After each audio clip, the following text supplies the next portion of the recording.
streets, they matter. They are incredibly significant, and I think this is one of the most significant topics in society and in UK politics today, because our town centres are a barometer of the vitality of all of the areas that we represent, both economically and socially, for good or for ill. And town centres are changing. There's a perfect storm at the centre of what we're discussing today. That change has been largely prompted by a change in retail habits as e-commerce set in the best part of 2 decades ago. And as a result, social habits have changed. We've seen in many areas a hollowing out of high streets and a different type of retail, and often a different type of problem move in to those areas. And that includes low-grade retail. We've seen a decline in investment in the public realm, and all of these are significant factors in the vitality of the areas that we represent. And the British public have some clear opinions on this. 79% of Brits are concerned about the decline of high streets and town centres. 65% believe that there are not enough shopping options, and 68% of people believe that there are too many vape shops, barber shops, charity shops and mini-marts within their communities. And we've got to think about why footfall has declined and retail has declined. Well, we have got that effect of internet shopping that is very much a normal part of life nowadays. We must give acknowledgement to increasing costs that businesses face. That includes business rates, utility bills, rising labour costs. This is a perfect storm, and I don't think any of us across the House would deny that high streets are probably under the most acute pressure than they've been in living memory. There is also a rural versus suburban distinction, because in rural areas, the British public have a stronger opinion. Around 55% of people in predominantly rural or semi-rural areas believe that their high street is undergoing greater change than those living in urban areas, where that figure is only 19%. And let's just have a look at some of the stats that back up the evidence around the narrowing range of high street retail across the country. There are now believed to be at least 3,500 nail bars. There are 20 to 25,000 barber shops, 3,500 vape shops, and all of us are aware that these numbers could well be significantly underreported. So this is probably the lesser extent of the challenge and not necessarily an accurate picture. And you just have to look, a mile or so from here on Oxford Street in London, there are 18 American candy stores alone. And of course, one of the other consequences of what is being discussed by members across the House is the decline of lack of vital services in our areas. So 7,000 banks have closed across the country since 2015. That's 2/3 of the entire banking network. And, we all know the stories of those in our constituencies who are increasingly dependent on retail banking presence. There's been a push towards banking hubs. The post office do perform a role to some extent. 1,400 postcodes across the country don't have a bank within a 5-mile radius. So I think that demonstrates the scale of the challenge here. And there are around 1 in every 7 high street shops across the country currently empty, with an estimated 38 businesses closing every single day. And of course, when businesses close, that means there are job losses. And there are estimated to have been around 93,000 retail jobs lost in 2025 alone. And in the hospitality sector, there have been reported up to 5,000 jobs being lost per month. So I make a plea to the government to change course in terms of the costs that this government have placed, the additional costs that this government have placed on small businesses across the country that are unquestionably killing employment and putting greater pressure on the viability of those businesses in the long term. And the other reason why this town centre debate matters, and it's been touched upon by members already, is because there is a problem in plain sight where far too often our high streets are becoming a very visible front for illicit or illegal activity that is occurring in plain sight. None of us can deny that. In terms of this criminal activity, it's been reported by the Office for National Statistics that in 2025, there were 530,000 shoplifting offences. That's an increase of 20% on the previous year and the highest figure on record. Yet this doesn't take into account those crimes that are not reported because there is a general sort of malaise or suspicion that they frankly won't get investigated. And I read a similar stat, again from sort of public authorities, that only 50% of shopkeepers report crime, but that a staggering 55% of cases that were reported were closed without a suspect ever having been identified. And this is despite retailers having spent £300 million on measures to try and mitigate the effects of shoplifting, security, CCTV, facial recognition. And it is believed that up to half of vape shops and a large proportion of American candy stores have ties to organised crime. So the scale of this problem should be, unquestionable. We all recognise it. And 3,600 shops have had illegal goods seized over the last 12 months. And it's estimated by the National Crime Agency that £1 billion of criminal cash is laundered through high street retail. So the scale of the problem is undeniable. Now that brings me to a few points around what we can do. And I would genuinely be interested to hear what fellow honourable members have got to say on this when they speak. The reason this matters is because society has to get the basics right. I'm a big believer that the fundamentals in society slip when we don't collectively enforce the basics. And that often starts with pride. As we've seen our high streets hollow out, retail decline, we have seen a decline in civic pride, I think, across the country. All of our areas, the councils do some things very well, but unquestionably investment in the public realm has declined over the last decade.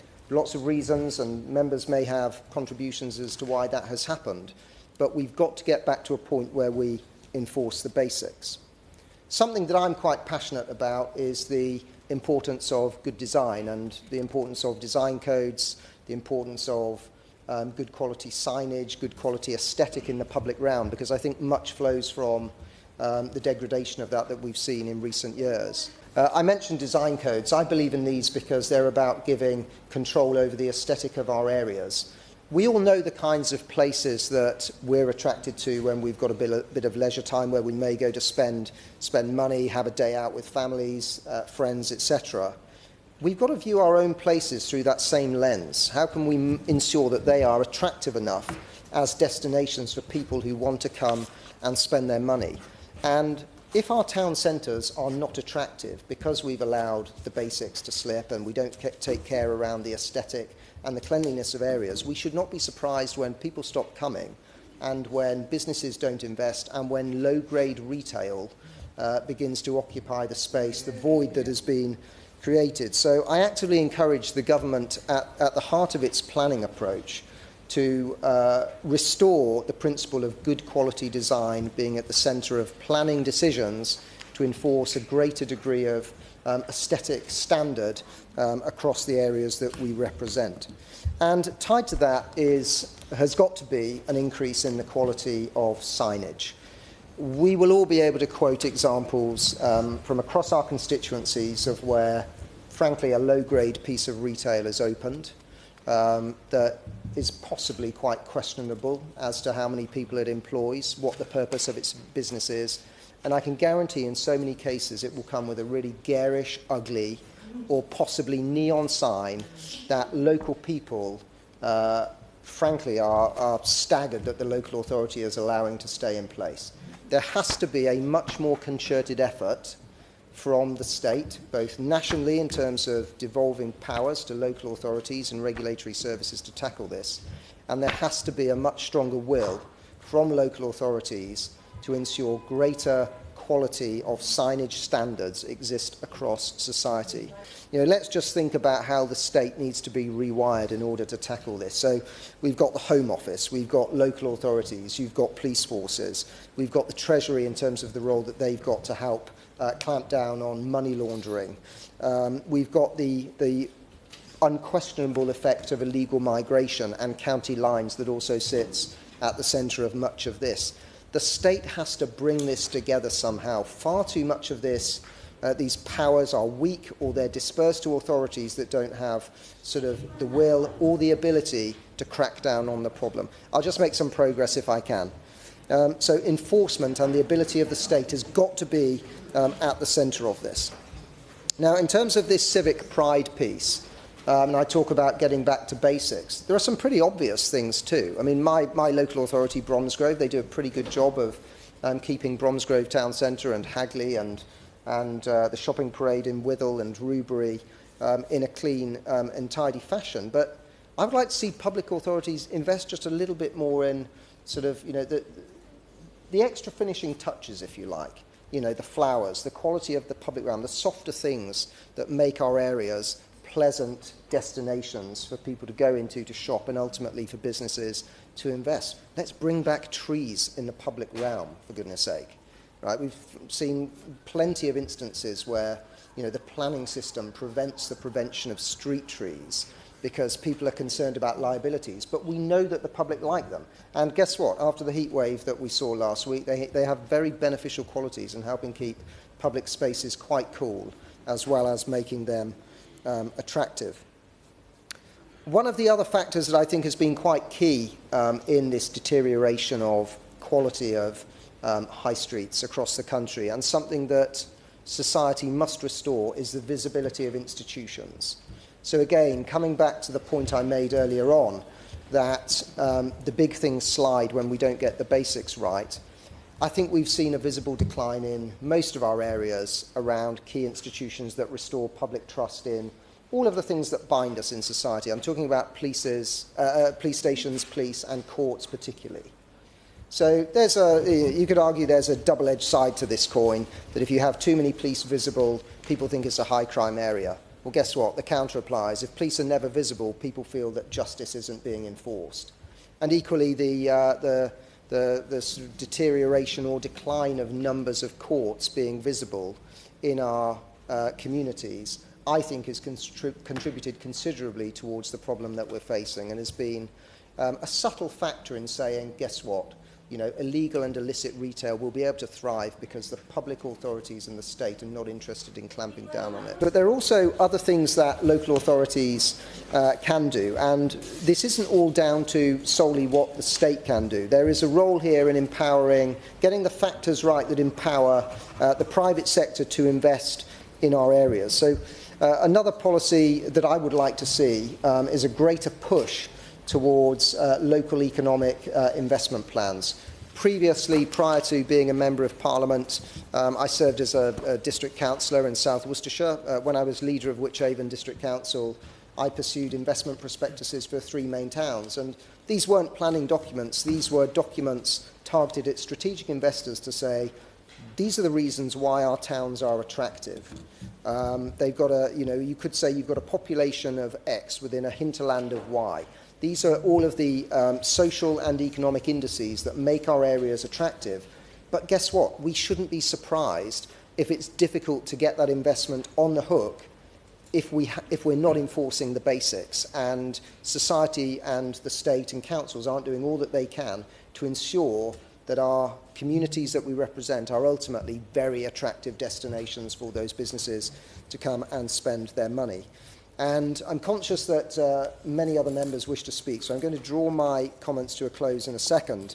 But I would again like to impart on the government the importance of reducing costs to business that are unquestionably having an impact on our town centres and high streets at the minute. So the government needs to abolish business rates for thousands of shops, hospitality, pubs and small retail across the country, to give our high street traders a boost, endorse that Conservative policy that has been put forward. We need to get energy costs down, and the government can do that by endorsing the Conservatives' Clean Power Plan. But I'd then very quickly, if I can, Chair, reiterate the points I've made. Restore pride in our civic areas. Strengthen the teeth of the state and the ability of the state to come together collectively to tackle these problems. Identify where there's a problem. That needs to speak to the other agency that's got, commonality in identifying and tackling the solution. And we shouldn't be afraid to use the teeth of the state to clamp down on this, because the very best thing we can do is demonstrate that if illegal, illicit or low-grade retail appears in our high street, we're serious about cracking down on it so that we can ensure the vitality of our high streets continue for the enjoyment of all of our communities.